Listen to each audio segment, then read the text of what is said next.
डाल सरंग आज दिन में धर लो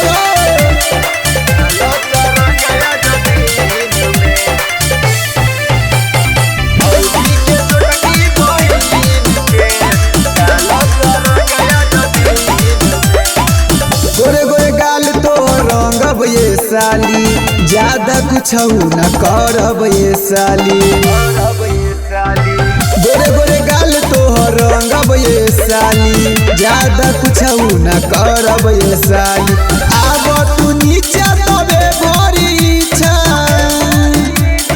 आब तू नीचा तबे भरी इच्छा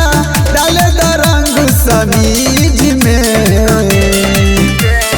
भौजी के छोटकी बहिन के डाल सरंग आज दिन में भौजी के छोटकी बहिन के डाल सरंग आज दिन में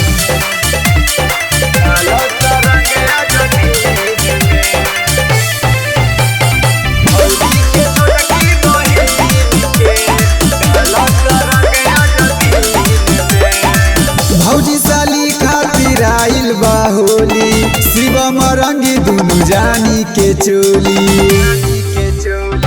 भौजी साली खातिर आइल बा होली शिवम रंगी दुनु जानी के चोली बुरा न माना होली हो भौजी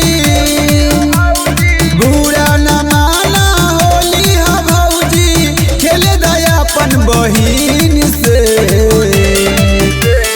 भौजी हो तोहरा बहिन के डाल